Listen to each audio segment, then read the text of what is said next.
जय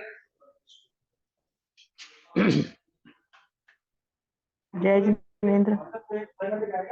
हाँ जी, जय जिनेन्द्र। अच्छा, आज की कक्षा प्रारंभ करते हैं क्योंकि अपना अर्धमागधी आगम साहित्य कंप्लीट हो चुका था। आज हमें जानना है सौरसेनी आगम साहित्य। तो सौरसेनी आगम साहित्य के अंतर्गत हम अगर देखें तो जो पूर्वोक्त साहित्य है अर्धमागधी आगम साहित्य, उसको श्वेतांबरों ने मान्यता दी। लेकिन जो सौरसेनी आगम साहित्य है, इस सौरसेनी आगम साहित्य को दिगंबर संप्रदाय ने इसको मान्यता दी। और हुआ ये कि ये जो आगम शब्द है, हमें इसको पहले समझना पड़ेगा। और सौरसेनी जो प्राकृत है, ये शूरसेन क्षेत्र में बोली जाती है। और शूरसेन क्षेत्र में, शूरसेन से तात्पर्य ये है कि जो मुख्य रूप से हम अगर उसको देखें तो शूरसेन प्रांत मथुरा है। तो मथुरा आदि में जो बोली जाती थी,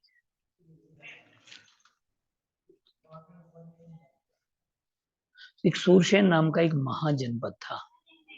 तो शूरसेन महाजनपद आदि में ये सौरसेनी प्राकृत भाषा अ, बोली जाती थी। और वहाँ जो प्रांत था, उस प्रांत में बोली जाती थी।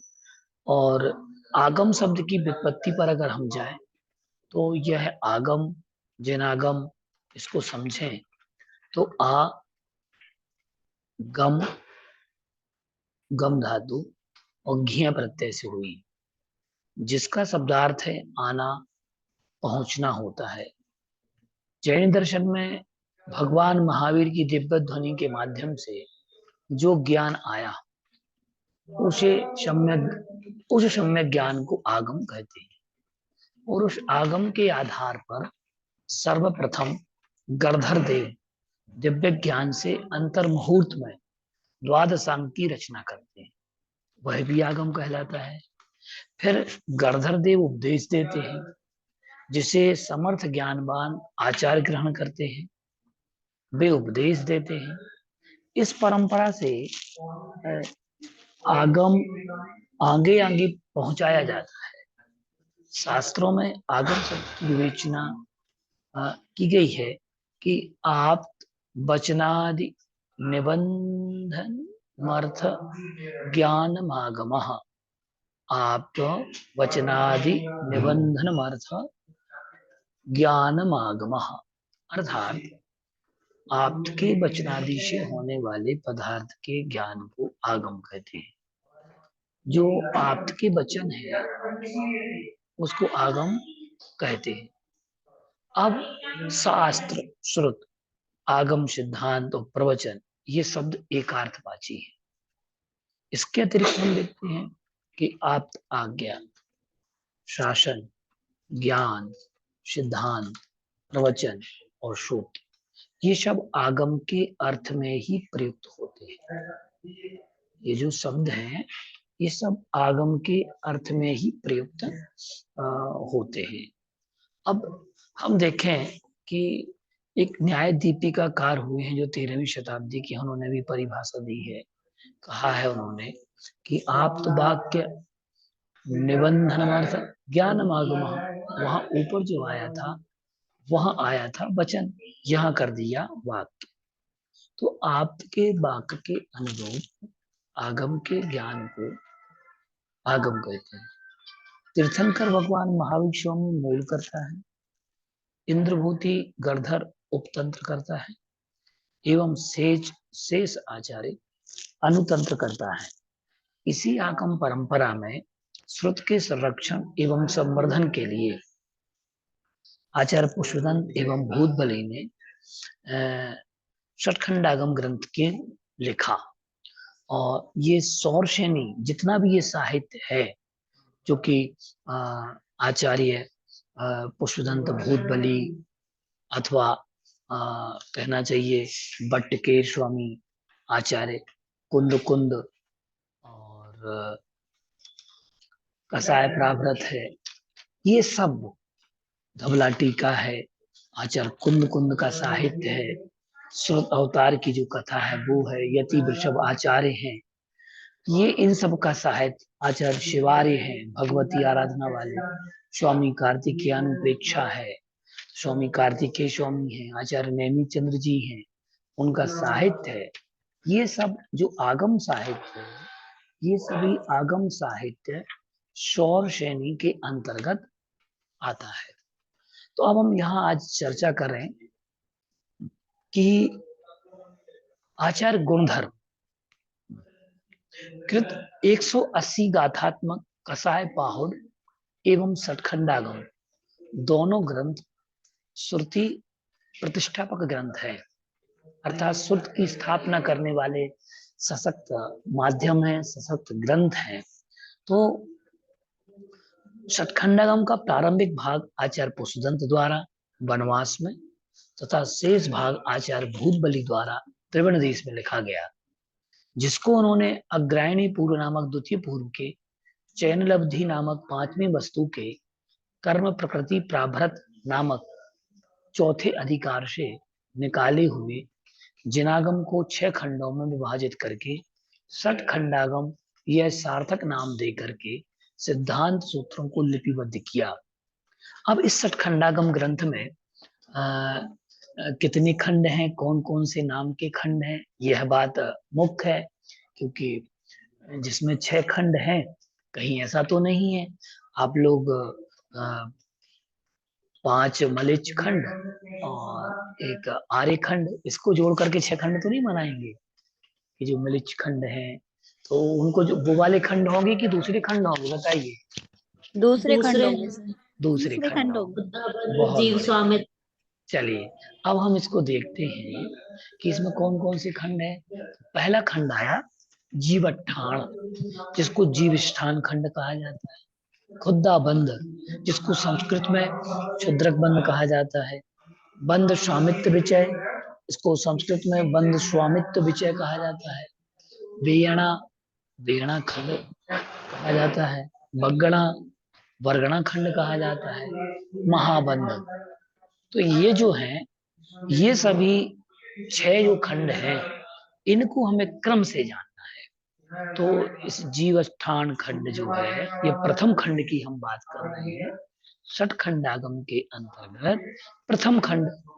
इस प्रथम खंड की हम चर्चा करें तो इसमें आपने एक तत्वार सूत्र का एक सूत्र आता है, तत्वार सूत्र में प्रथम अध्याय का वो चीज वो याद करने के लिए बता रहा हूं मैं आपको कि उसके माध्यम से आपको जीवस्थान खंड की विषय वस्तु ज्ञात हो जाएगी। एक 8वां सूत्र है तत्वार सूत्र की प्रथम अध्याय का, जिसमें कहा है शत संख्या क्षेत्र स्पर्शन कालांतर भावाल्प बहुत वैश्य। ये जो सूत्र है 8वां सूत्र है, जिसमें सत, संख्या, क्षेत्र, स्पर्शन, काल, अंतर, भाव एवं अल्प बहुत, इन 8 प्ररूपणाओं के माध्यम से जीव के गुण, कर्म और नाना अवस्थाओं का वर्णन इस जीवस्थान नामक खंड में किया गया है। सत वह है जो वस्तु की मौजूदगी को बताता है।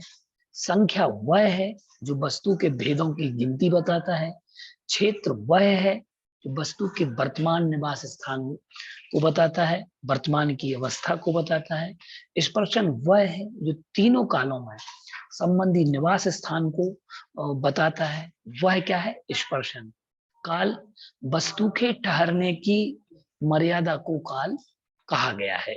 इसके बाद में हम देखते हैं कि अंतर, जो अंतर शब्द है वस्तु के विरह काल को, वस्तु के जो बीच का अंतर होता है विरह काल का, उस विरह काल को भी इसको काल कहा गया है। अंतर विरह काल है उसको अंतर कहा गया है। अल्पत्व, भाव अल्प बहुत्व, तो पहले भाव की बात कर लें तो भाव कहते औपशमिक, छायकौ, क्षय आदि परिणामों को भाव कहते हैं। आपको मालूम है भाव तत्वार्थ सूत्र का आप द्वितीय अध्याय को देख लें और द्वितीय अध्याय में आपको मिल जाएगा कि द्वितीय अध्याय का पहला सूत्र क्या है। औपशमिक छायकौ भावौ मिश्रस्य जीवस्य स्वतंत्र मौदैक पारिणामकौ च। इन भावों की बात करता है। जो ये जो भाव है यही औपशमिक और क्षयक आदि परिणामों को भाव कहा गया है। अल्प बहुत क्या है? अन्य पदार्थों की अपेक्षा किसी वस्तु की हीनादिकता के वर्णन को अल्प बहुत कहते हैं। अब जो भाव की हमने बात कही थी तो उस भाव को भी थोड़ा हम समझ लें, क्योंकि जीवस्थान नामक जो खंड है उस खंड को जानने के पूर्व हमें इन भावों को जानना भी अनिवार्य है। औपसमिक से तात्पर्य ये होता है जिसमें उपसम हो। कर्म के उपसम से आत्मा में जो भाव होता है उसे औपसमिक भाव कहते हैं। क्षयक कर्म के क्षय से आत्मा के अंदर जो भाव होता है उसे क्षयक भाव कहते हैं। औदैक कर्मों के उदय से आत्मा में जो भाव उत्पन्न होते हैं उसे हम औदैक भाव कहते हैं। पारिणामिक कर्म के उपसम, क्षय, क्षय उपसम और उदय बिना आत्मा को जो आत्मा में जो भाव होते हैं उसे पारिणामिक भाव कहते हैं। अब इसको हम इस उदाहरण से समझ सकते हैं। उपसम, क्षय और क्षय उपसम भाव को, औदैक भाव को। औदैक भाव क्या है? मान के चलो हमारे शरीर में कोई व्याधि उत्पन्न हुई, वह औदैक हो गया, उदय आया असाता वेदनी का, और हमें एक बीमारी हुई, ये हो गया क्या? औदैक परिणाम, औदैक भाव। दूसरी चीज में हम इसको ऐसे समझें कि अगर हमारी अब ये बात होगी किसकी? सबसे प्रथम है औदैक भाव की। इसके बाद हम उपशम की बात करते हैं। किसी चीज को दबाने का भाव, ढकने का भाव, कुछ समय के लिए उसका उपशमन हो जाता है। हमने पेन किलर ले ली, क्या ले ली? पेन किलर ट्रीटमेंट के लिए हमने दवाई ले ली, औषधि ले ली, तो ये कुछ समय के लिए वह दर्द जो था, वह दर्द या वह रोग कुछ समय के लिए रुक गया। अब इसके बाद में जो क्षयक भाव होता है, तो क्षयक भाव में जब हम उस रोग के ना तो सीधा पूरा उपशमन हो जाए, क्षय हो जाए, नष्ट हो जाए, जिसके द्वारा हमने उसका आत्यंतिक उपाय कर दिया, तो उस आत्यंतिक उपाय को जो हम कहेंगे वह हो गया क्या? क्षयक भाव। पारिणामिक भाव जो है कर्मों का उपशम होता है। जैसे एक बाल्टी है तो क्या करते हैं हम, बाल्टी में हमने मिट्टी भरी हुई है, पानी गंदा है, तो उस उदाहरण से भी हम समझ सकते हैं कि जो कि जैसे उपशम होता है ना, वह द्रव्य, छेद, काल, भाव के निमित्त से कर्म की शक्ति के प्रकट न होने को उपशम कहते हैं।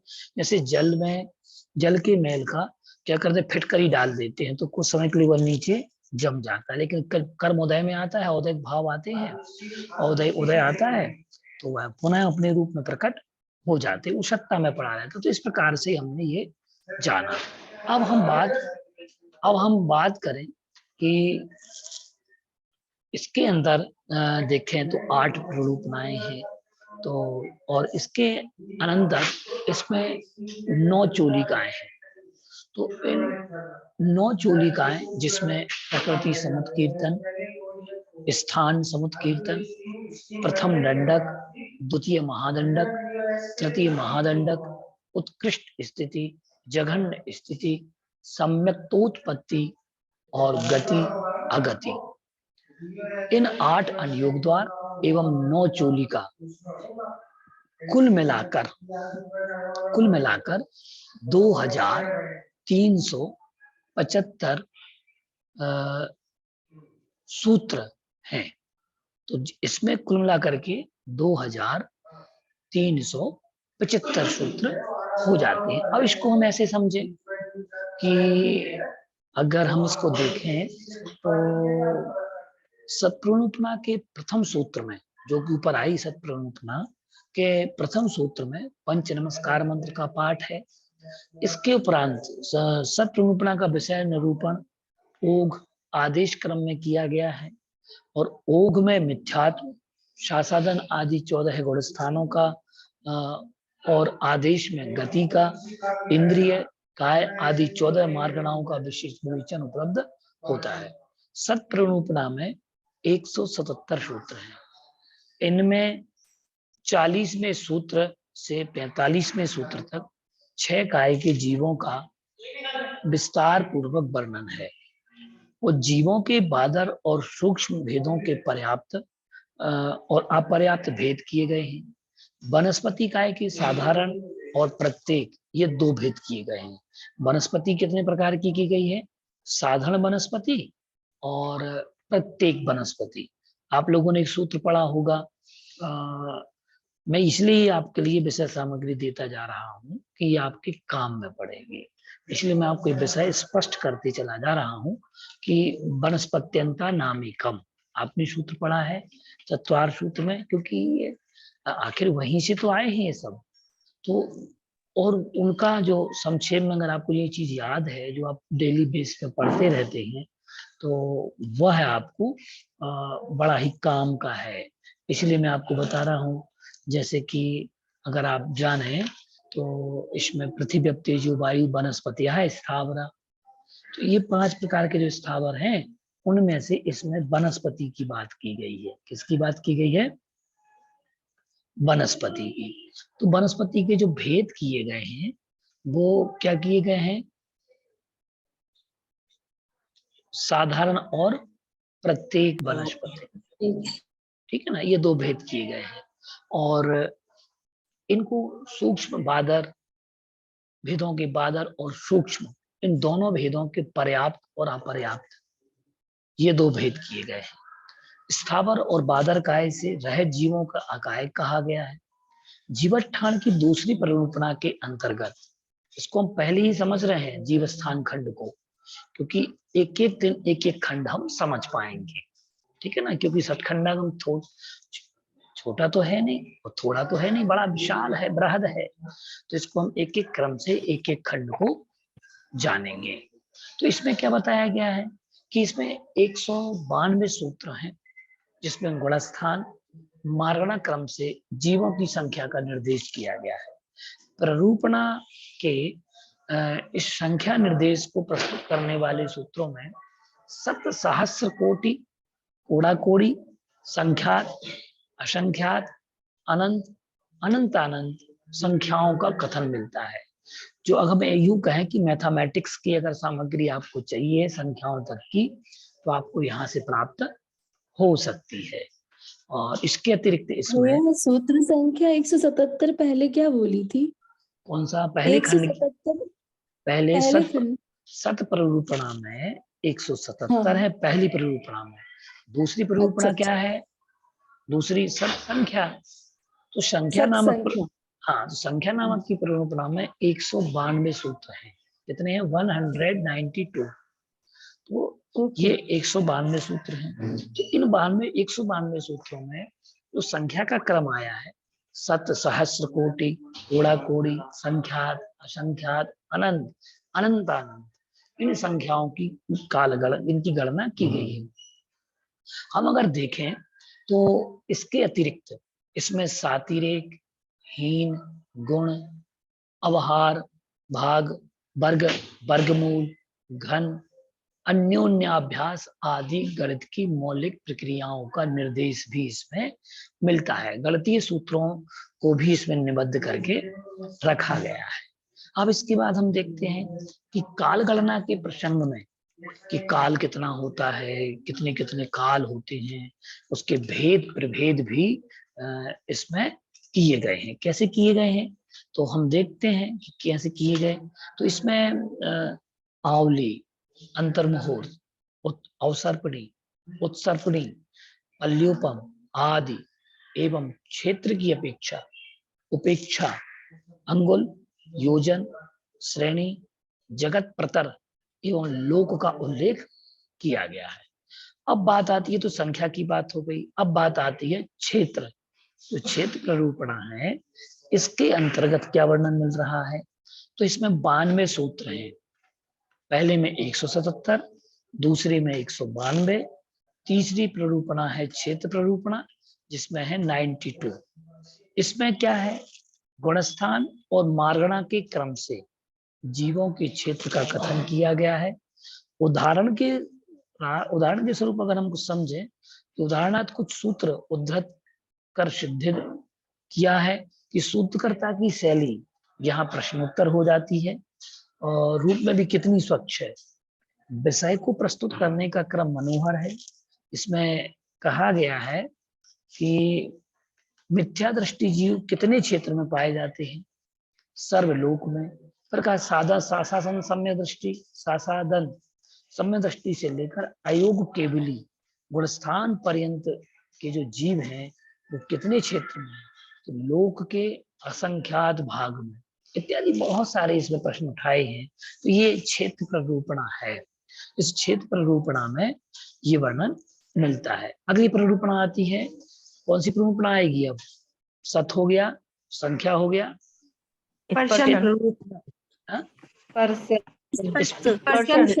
स्पर्शन। चलिए, इसमें 185 सूत्र हैं टोटल। और इस स्पर्शन प्ररूपणा में नाना प्रकार के जो गुणस्थान और मार्गणा वाले जीव स्थान हैं, समुद्घात एवं उत्पात संबंधी अनेक अवस्थाओं द्वारा कितने क्षेत्र का स्पर्श कर सकते हैं, उसका विवेचन किया गया है। सूत्रकार ने विभिन्न दृष्टियों से जीवों के स्पर्शन क्षेत्र का कथन विस्तार पूर्वक किया है। ये आप समझ लें, क्योंकि ये जो सूत्र है, इस सूत्र से को पकड़ेंगे आप तो आप पूरा वर्णन लिख सकते हैं। कुछ भाषा एक जैसी मिलती जुल रही है, क्योंकि सत में सत का, संख्या में संख्या का, क्षेत्र में क्षेत्र का, स्पर्शन में स्पर्शन का। इसमें केवल क्या करना है? गुणस्थान लगाना है, मार्गणा लगाना है। तो ये गुणस्थान और मार्गणा का क्रम इसमें चलता रहेगा। अब इसके बाद आती है, स्पर्शन के बाद कौन सी प्ररूपणा आएगी? काल प्ररूपणा। बहुत बढ़िया। तो काल प्ररूपणा, जिसको कालानुयोग कहते हैं, तो इसमें अनुयोग शब्द जुड़ जाएगा, क्योंकि अनुयोग द्वार है। तो इन अनुयोग में, कालानुयोग में 342 सूत्र हैं।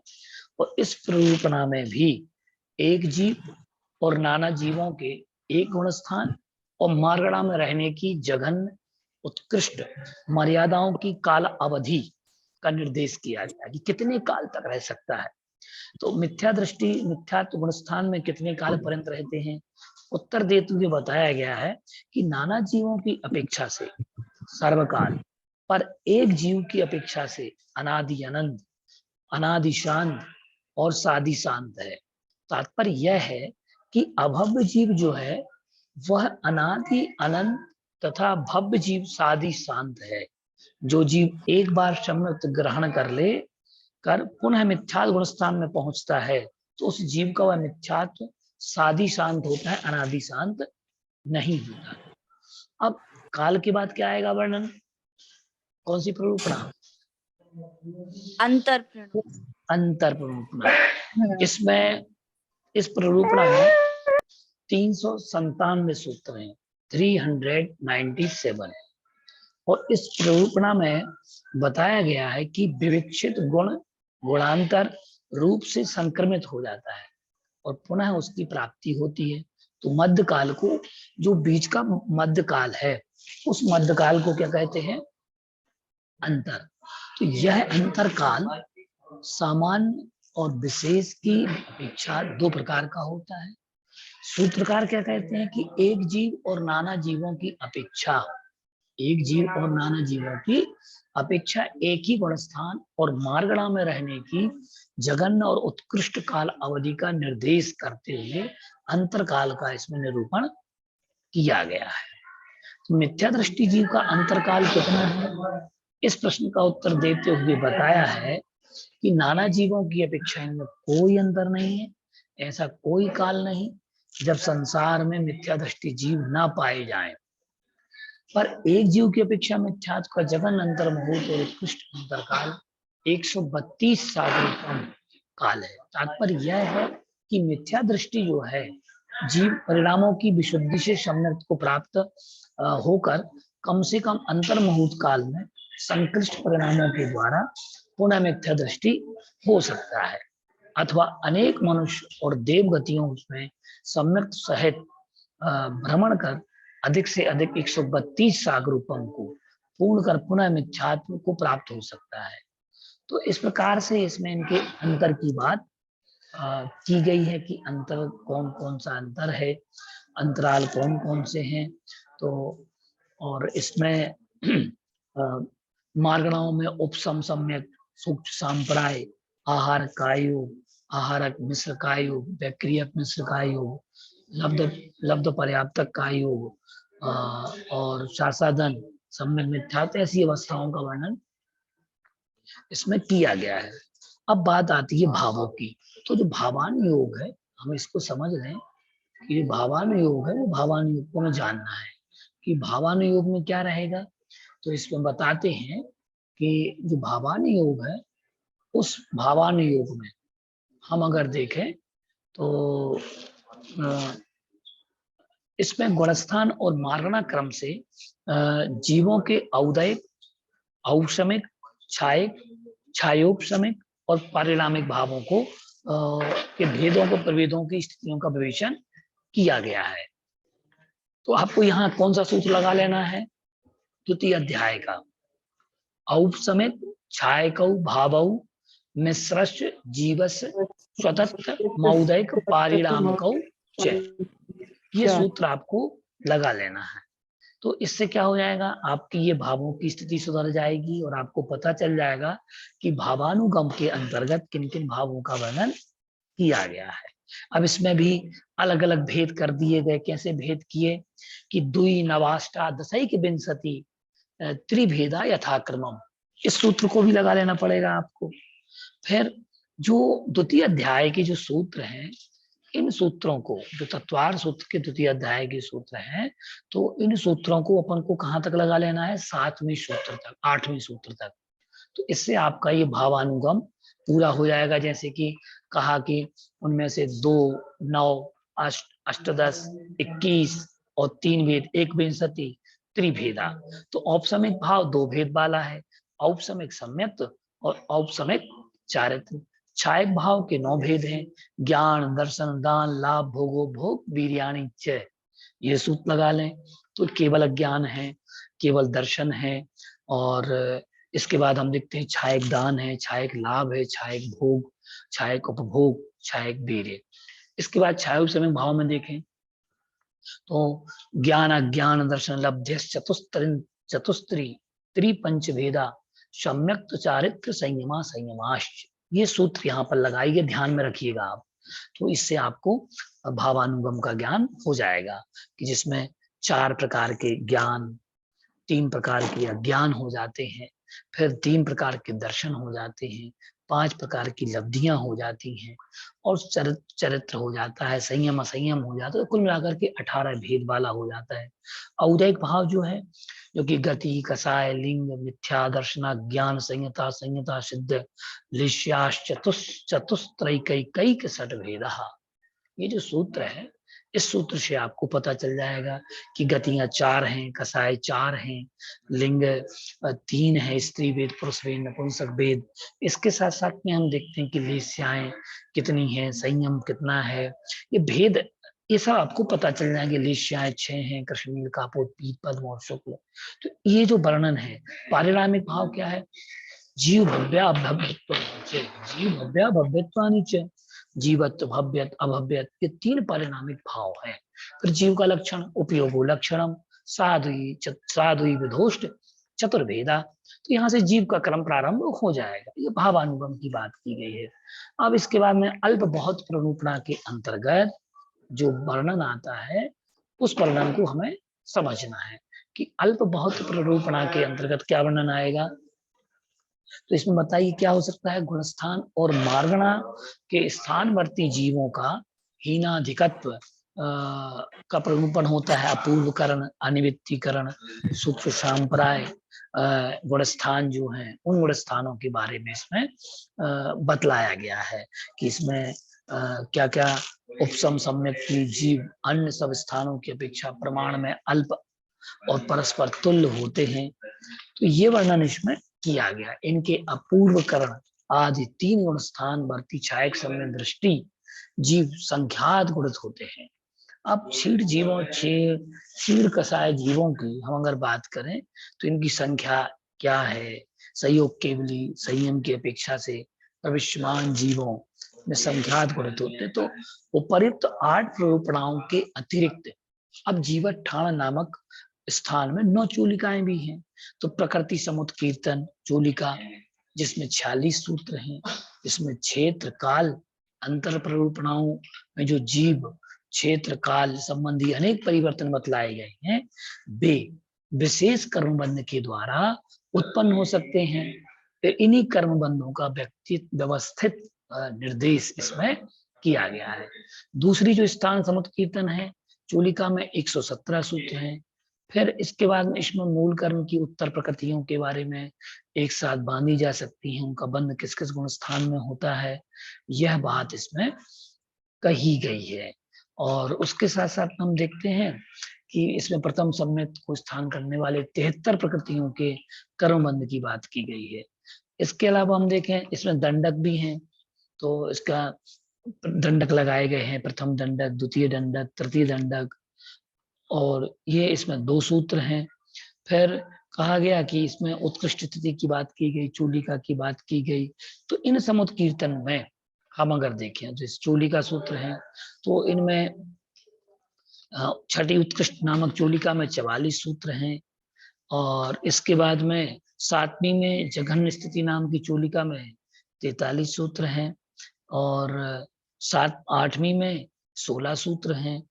और 9वीं चूलिका में 243 सूत्र हैं, जिसमें विभिन्न गतियों के जीव कब कैसे सम्यक्त को प्राप्त होते हैं, गतियों में प्रवेश करने की स्थिति, उनसे निकलने की स्थिति, तथा किस गति से निकलकर किस गति में जाकर जीव किस किस गुण स्थान को प्राप्त करता है, इसका विस्तार पूर्वक वर्णन किया गया है। तो इस प्रकार हम देखते हैं जीवठान नामक प्रथम खंड में 2375 2375 सूत्र हैं, और यह 17 अधिकारों में विभाजित है। तो इस प्रकार से ये जीवस्थान नाम का जो खंड है, वह खंड हमने जाना कि जीवस्थान नामक खंड में किस प्रकार की विषय वस्तु उल्लेखित की गई। तो ये एक प्रकार से हमने यहाँ जाना कि आगम की परिभाषा क्या होती है, और आगम किसे कहते हैं, आगम किनके द्वारा लाया गया है, और उसकी हमने श्रोतावतार की कथा को भी समझा कि अगर देखें तो आगम शब्द की जो व्युत्पत्ति है, आ उपसर्ग पूर्वक गम धातु ज्ञ प्रत्यय से हुई है, जिसका शब्दार्थ है आना, पहुंचना होता है। जैन दर्शन में भगवान महावीर की दिव्य ध्वनि के माध्यम से जो ज्ञान आया, उस सम्यक ज्ञान को आगम कहते हैं। और उस आगम के आधार पर सर्वप्रथम गणधर देव दिव्य ज्ञान से अंतर्मुहूर्त में द्वादशांग की रचना करते हैं, वह भी आगम कहलाता है। फिर गणधर देव उपदेश देते हैं, जिसे समर्थ ज्ञानवान आचार्य ग्रहण करते हैं, वे उपदेश देते हैं। इस परंपरा से आगम आगे आगे पहुंचाया जाता है। आप्त वचनादि निबंधनमर्थम, निबंधनमर्थ ज्ञानम आगम, ये सूत्र हमारे शास्त्रों में उपलब्ध होता है। आप्त के वचनादि से होने वाले पदार्थ के ज्ञान को भी आगम कहा गया है, जिसमें शास्त्र, श्रुत, आगम, सिद्धांत, प्रवचन, ये सब एकार्थवाची हैं, जिसमें आप्ताज्ञा, शासन, ज्ञान, सिद्धांत, प्रवचन और सूत्र, ये सब आगम के अर्थ में प्रयुक्त होते हैं। न्याय दीपिकाकार ने 13वीं शताब्दी में लिखा कि आप्त वाक्य निबंधन अर्थ ज्ञान आगमः, अर्थात आप्त के वाक्य के अनुरूप आगम के ज्ञान को आगम कहते हैं। तीर्थंकर भगवान महावीर स्वामी मूल तंत्र करता है, गणधर इसके उपतंत्र करता है, शेष आचार्य अनुतंत्र करता है। इसी परंपरा में श्रुत के संरक्षण एवं संवर्धन की बात कही गई कि इसके द्वारा श्रुत का संवर्धन हुआ। वो आचार्य गुरधर ने 180 गाथात्मक कसाय पाहुड़ लिखा एवं सतखंडागम दोनों इस श्रुत के प्रतिष्ठापक ग्रंथ माने जाते हैं। सतखंडागम का प्रारंभिक भाग जो है वो आचार्य पुष्पदंत द्वारा वनवास में लिखा गया। तो इस प्रकार से आज हमने सतखंडागम ग्रंथ के जीवठान खंड को